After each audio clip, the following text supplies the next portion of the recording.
after a lot of thoughts and consideration over Thanksgiving and talking to my family, we decided that it was time for us to do this. Now, I've been talking to people the last couple months, and I've been talking to people throughout my district, and I've been talking to people in surrounding counties. And I've been reminding the old adage that all politics is local. And speaking of local politics, I think we have a lot of our local representatives and elected officials here today. The High Sheriff from Rowan County. Thank you, Kevin, for being here. Kevin Alden. The county commissioners are here today. Jim Sides, Carl Ford, Register of Deeds, Harry Welch, Lee Withers, Mayor Pro Tem of China Grove, our mayor, and aldermen are here today. Tony Hilton. We've got Roger Safer here today. Our police chief is here today. We're glad to have everybody. My state colleagues. I got Gene McIntyre, County Commissioner from Stanley County up here today. Thank you, Gene, for being here. Tom Kincaid, Napa City Council. Who am I missing? Can't see the sun here. We've got our state colleagues here. We've got John Torbett, Justin Burr, Harry Warren, Greg Edds, our county GOP chairman. Where's Greg? I see, there he is. I thought I saw him. Good. Thank you, Greg, for being here. We appreciate that. Everybody that is here today. Our colleague Will Newton, former House member, is here today.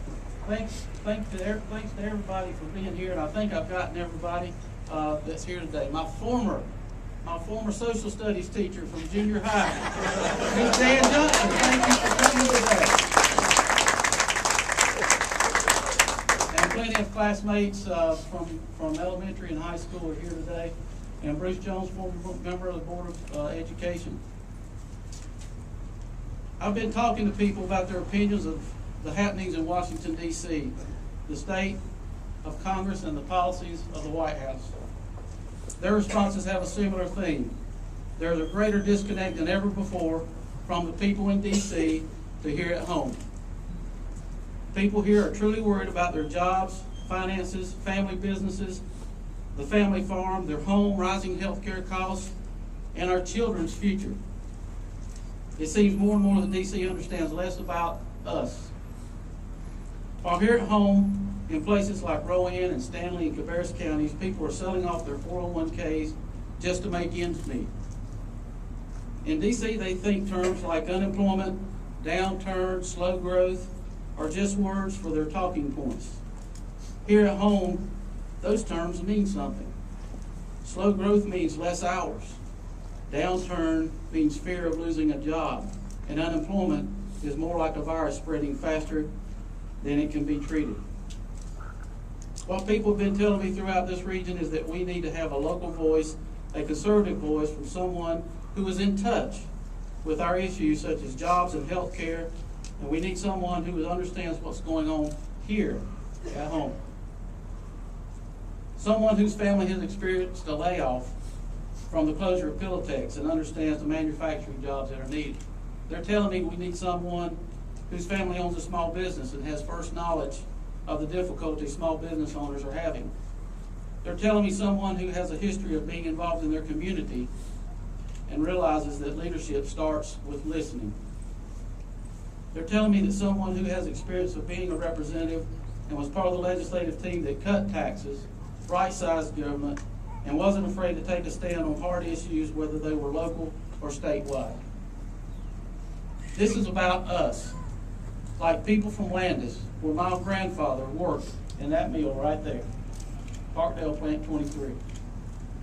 It's like people from Kannapolis, where I worked in Cannon Mills, and it's like people from China Grove, who like to play football for Landis. Is that right, Lee? And it's like people from Concord, where I met Tina, and we went to school together. And it's like Albemarle, where I worked with Collins and Aikman, and with many fine folks that were employed there. And it's like people in Anson County, where my father was born. This area once had a common thread called textiles. It will eventually be replaced with technical innovation, agribusiness, and biotechnology. But the true common thread is that we all want to work, have a job, and provide for our families right here in this district. And speaking of families, we know a $15 trillion debt is too much to pay for our future generation. We know the spending spree must stop in D.C. We know that the federal government must be right-sized, and we must do it now. I support structural changes to create a balanced budget amendment, and earmarks should be stopped in the federal budget.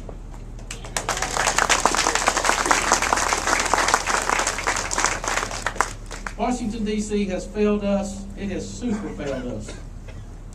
D.C. has forgotten we have representative form of government called a republic.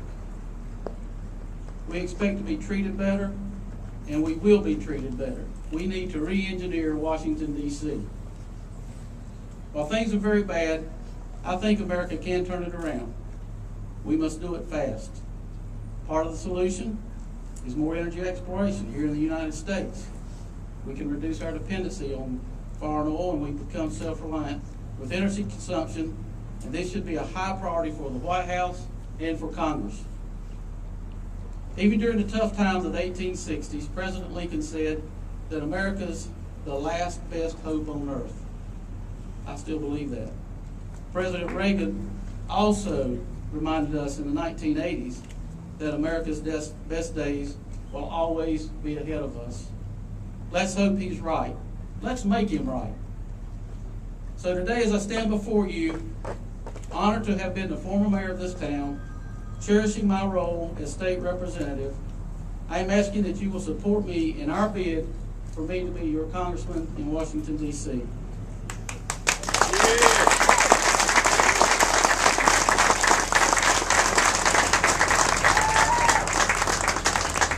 We're ready to drop the green flag, and we hope we can be the first one across the finish line. If we have to take a pit stop, we'll just take right side tires, okay?